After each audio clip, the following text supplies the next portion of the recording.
It's an amazing poem. And what's so amazing is that when you really do read his papers, my young brothers, you know at some point that Langston backed away from some of the so-called revolutionary poems, you know? But it was interesting, a book that edited by Faith Berry called Good Morning Revolution. And it reminded us all, and of course Brother Honor Rampison did a most important book. We're forever grateful for him for doing that.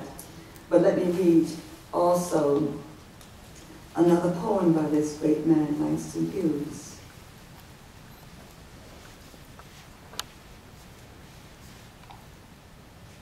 Called Good Morning Revolution. Good morning, Revolution, you're the best friend I ever had. We're gonna pal around together from now on. Say, listen, Revolution, you know the boss where I used to work? The guy that gave me the air to cut down expenses, he wrote a long letter to the papers about you. Said you was a troublemaker, a alien enemy, in other words, a son of a bitch. He called up the police and told them to watch out for a guy named Revolution. You see, the boss knows you're my friend. He sees us hanging out together. He knows we're hungry and ragged and ain't got a damn thing in this world and are going to do something about it. The boss has got all he needs, certainly. Eats well, owns a lot of houses, goes vacationing, breaks strikes, runs politics, bribes police, pays off Congress, and struts all over the earth. But me, I ain't never had enough to eat. Me, I ain't never been warm in winter. Me, I ain't never known security. All my life been living hand to mouth, hand to mouth. Listen, Revolution. We're buddies, see, together we can take everything, factories, arsenals, houses, ships, railroads, forests, fields, bus lines, telegraphs, radios, Jesus, raise hell with radios, steel mills, coal mines, oil wells, gas, all the tools of production, great day in the morning, everything, and turn it over to the people who work, rule, and running for us, the people who work. Board them radios, broadcasting that very first morning to USSR, another member, the International Socialist done come, greetings to the Socialist Soviet Republics. Hey, you guys and workers everywhere, greetings, and we'll sign it Germany, sign it China, sign it Africa, sign it Poland, sign it Italy, sign it America, sign it with my one name, worker, on that day when no one will be hungry, cold, oppressed, anywhere in the world again. That's our job. I've been starving too long, ain't you? Let's go, Revolution. He did that in a New Masters in 1932. And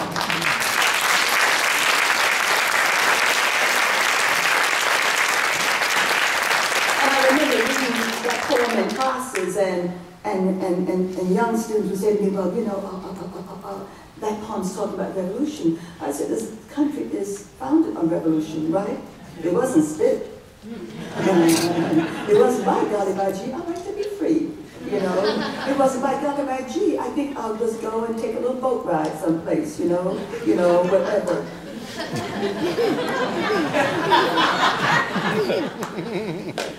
And what we see in the world today, in a place blasted on its idiot box, the television, a place called Egypt.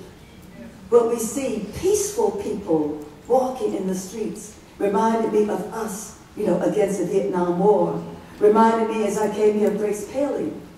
I said, Grace, so a couple of years before she died, we were talking because the poets came out against the war in Iraq, remember? Most people didn't, right? So the ACLU called us up and said, are you people, you poets, you still gonna come out against the war? So I said to the guy at ACLU, well, yeah, you know, we've always done that, you know, come out against the war. He said, well, no, Sonia, I'm asking because, like, you know, some of the older writers are saying it's too much.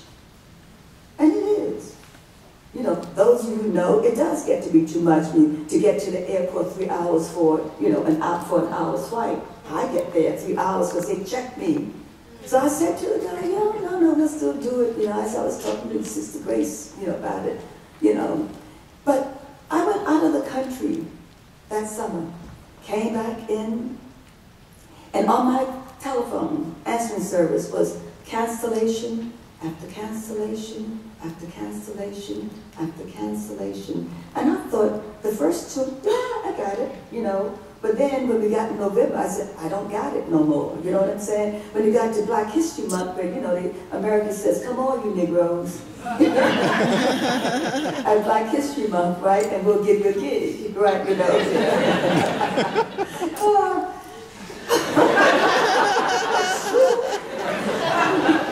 Here we are, cancellations. And so I got up on the stage in New York City and said, isn't it amazing that the same thing that happened to us with the Vietnam War is happening again with the war in Iraq? So I called Grace. I said, Grace. She said, Sonia, don't you remember the same thing happened to us with the Vietnam War? I had forgotten. I thought progress had really been here. But I also know, too, that it's the students. It is the young people who will come up and say, hey, can you come to my school? We only got a couple $100, but can you come? And you come. And we was waiting to get registered, and I was saying, no, I was driving in the car with the young poet, what's his name? Brother Dargan. I said to him, you know, he was talking about being in a place called China. And I said, you know, I went to China in '73. You know, and I said the thing about being in China was that it was an amazing experience, understanding and seeing what goes on in the world, period. But I said that, you know, that a couple of years ago we decided to go into the, what do you call it, the recruitment office and said, take us, do not take our children and our grandchildren. And they arrested our behinds, like that, you know. Guy came in and said, we'll put you in handcuffs, your hands behind your back. And I said, well, why would you do that? You know, when you and I know that there's a woman in a wheelchair here, and we're not trying to run away. In fact, we're trying to stay. They said, that's all right, we'll put your hands in handcuffs in front. So I said, well, why do you want to do that? You know, we're not running away, we want to stay. So they sent in a young woman who was a policeman, and she walked in, she said, Professor Sanchez, remember me? I said, you teach 40 years, and you're going to find somebody. And she said, don't you worry, I'm going to take good care of you. I said, my dear sister, if you take good care of me, you got to take good care of my sisters here. She looked around at those white women. She said, you know, Professor Sanchez, it was always something being in your class.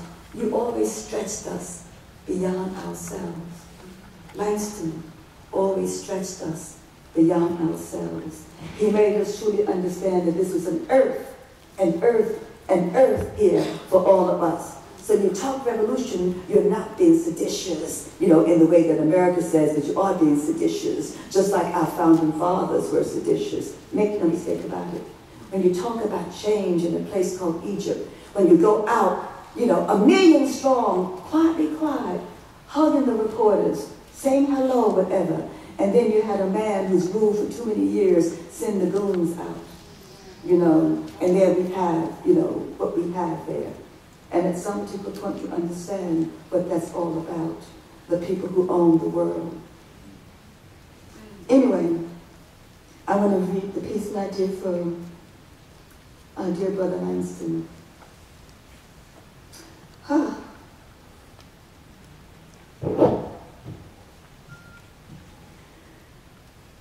I hope you young people understand.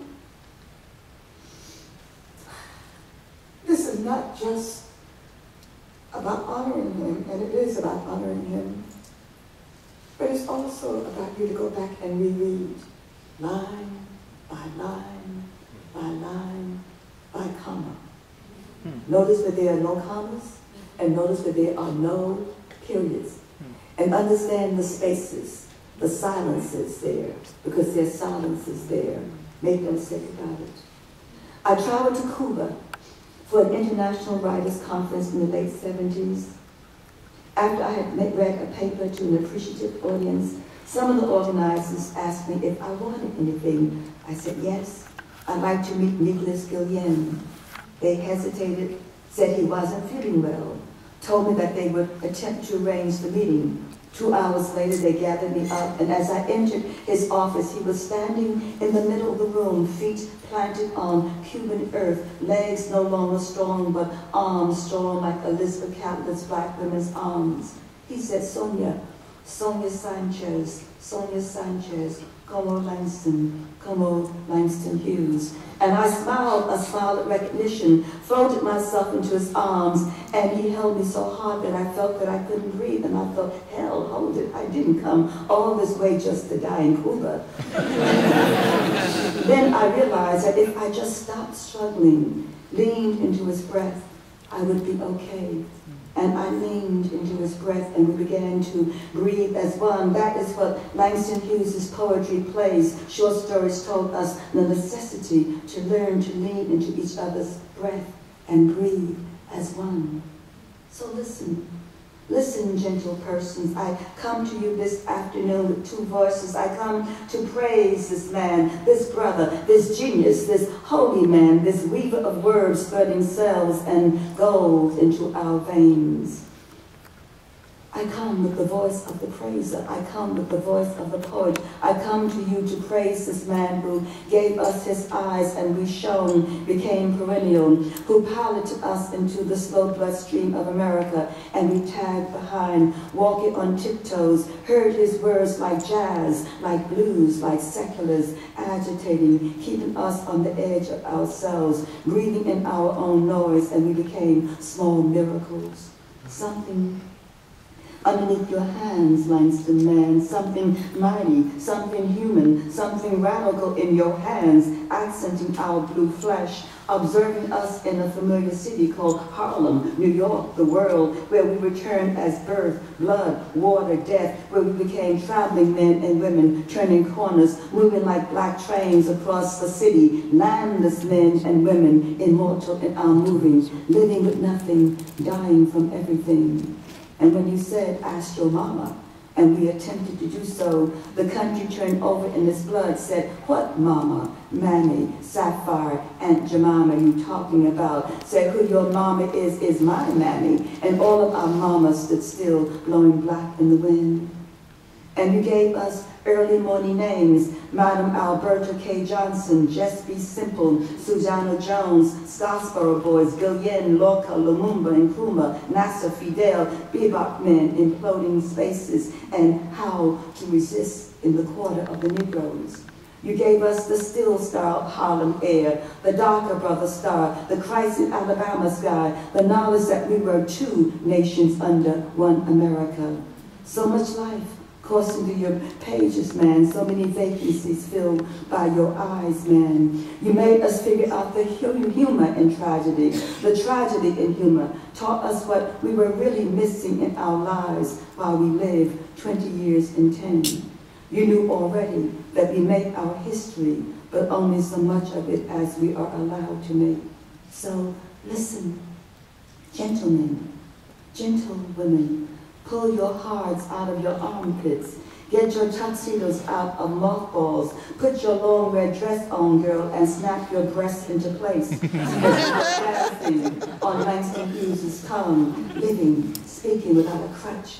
This is his centennial, his birthday. Tonight is a political act, or ha llegado, it is today, today has arrived, or ha llegado este mañana, today is today, tomorrow has arrived. Woke up this morning with my eyes on Langston.